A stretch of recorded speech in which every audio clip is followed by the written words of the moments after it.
지금 저희가 승인할 수 있는 것들도 환자분들이 다 요게 똑같은 질환에 똑같은 유전자에 문제가 있다고 다 신청이 가능한 상황은 아니거든요. 그래서 이런 것들이 빨리 해결이 되려면 식약처에서 이 약물을 클리펠트레논이 증후군에서 쓰는 그런 그 사용 허가가 나야 되고,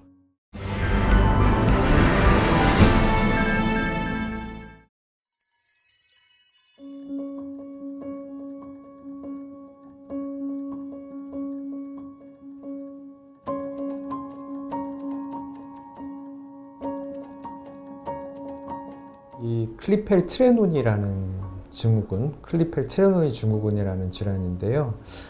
이 질환은 특징이 사지가 좌우가 비대칭이 있으면서 이제 한쪽에 혈관이 좀 증식이 돼요.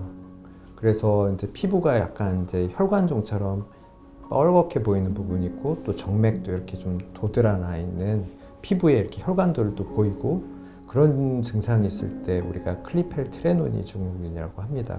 왜 그러느냐? 이제 조금 복잡한 얘기인데, 이제 그 우리가 몸이 발생하면서 이런 성장하고 관련된 유전자가 몸의 일부에만 고장이 나는 경우가 있어요. 그러면은 이제 그 편측 비대가 있는 그쪽에는 유전자가 고장이 나 있고, 자기 같은 몸인데도 이제 그 비대가 없는 그런 한쪽은 유전자가 괜찮은 거예요. 그래서 어떻게 보면 이제 사람이 태어나서 성장하는 과정에서 이제 그 유전자가 이제 잘못돼서 이렇게 생기는 거죠. 이제 환자분들마다 조금씩 다른데, 이제 혈관이 이제 증식된 부위에 따라서 어떤 분들은 이제 그 항문주위에 혈관이 증식이 되는 경우도 있어요. 그러면 이제 그쪽에 혈관이 터져서 계속 출혈이 나타나는 그런 경우도 있고, 또 어떤 분들은 이제 관절 근처에 있는 경우에는 심한 관절통 이런 게 있는 분들도 있고, 또 이제 이런 혈관 증식이 너무 심해지면 심장이 계속 일을 많이 해야 되니까 심장 기능에 이상이 오는 그런 경우들도 있습니다. 나이가 들면서 점점 그 좌우 차이가 커지고요. 왜 그 아기들이 태어나서 이제 크면서 이제 키도 커지고 뭐 팔다리 길이도 길어지잖아요. 그러면서 이제 이 좌우 차이도 더 심해지는 경향을 보이게 됩니다. 그리고 이제 나이 드신 분들을 보면은 관절 쪽의 통증 때문에 굉장히 힘들어 하시는 분들이 있죠.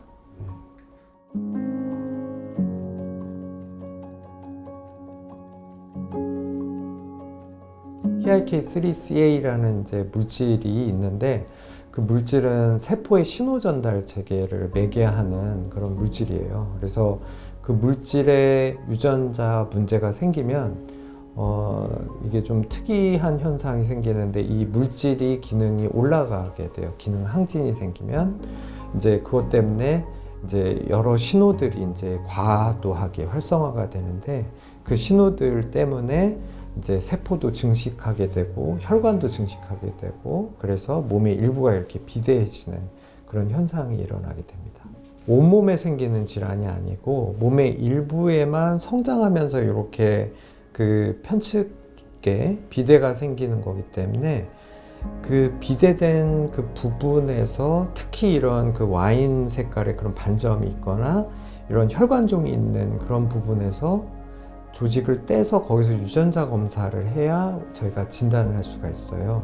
그래서 대개는 우리가 기본적으로 유전자 검사 그러면 혈액으로 하게 되는데, 이 질환 같은 경우는 이렇게 피부에 그런 반점이나 혈관종에서 저희가 조직을 조금 떼가지고 거기서 DNA를 채집해서 거기에서 이 PIK3CA 유전자에 문제가 있는지를 파악을 해서 진단을 하게 됩니다.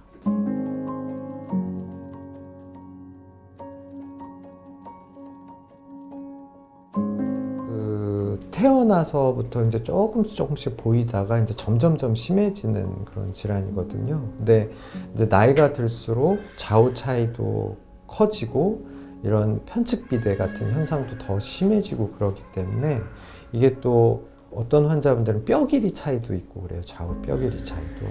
그래서 이제 우리가 성장이 멈춘 다음에는 이거를 어떻게 돌릴 수 있는 방법이 없잖아요. 그래서 좀 더 어린 나이에 진단을 해서 이거를 좀 더 조절할 수 있으면 그런 이제 좌우 차이가 커지는 거나 이런 것들을 좀 더 최소화할 수 있죠.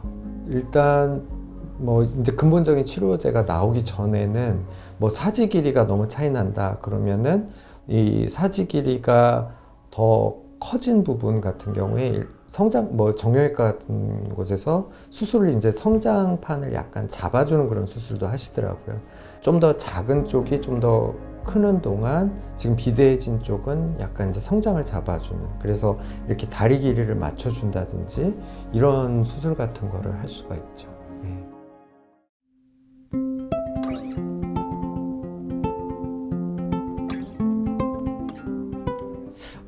이게 처음에는 항암제로 개발이 됐어요. 그래서 이제 그 종양을 가지고 있는 환자분들 중에서 그 종양에서 이제 이 PIK3CA 유전자 문제가 있는 환자분들이 계신 거예요. 그래서 이 약물이 유방암 치료를 위해서 이제 개발이 됐었는데, 이제 우리가 보니까 이 클리펠트레논이라고 하는 유전 질환도 이 PIK3CA라는 이 유전자에 문제가 있다는 걸 알게 돼서, 아 그러면 이제 이 종양으로 쓰고 있는 약물을 이 유전 질환에서도 써볼 수 있겠구나, 그렇게 해서 이제 도입이 된 거죠. 클리펠트레논이라고 해서 다 쓸 수 있는 거는 아니고, 저희가 이제 이 똑같은 환자분들이라고 하더라도 이 조직에서 아까 유전자 검사를 해야 된다고 그랬잖아요. 그럼 한 반 정도 환자분들은 PIK3CA 돌연변이를 찾게 돼요. 그래서 그거를 찾은 환자분들은 이 약을 쓸 수 있는 대상이 되기는 하는데, 이제 저희가 유전자 검사를 해도 이 PIK3CA 돌연변이를 못 찾은 환자분들은 이 약에 아직 대상이 되지는 못합니다.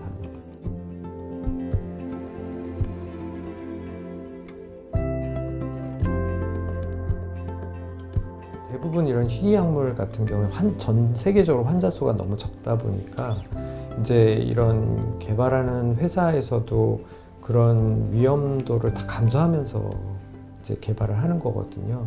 그러다 보니까 이런 약물이 하나 이제 이렇게 어떤 효과가 증명이 되고 그러면은 대개는 굉장히 고가의 약물이 됩니다. 그래서 이거는 어떤 개인이 자기가 가진 경제력으로 해결할 수 없을 정도의 그런 가격들이거든요.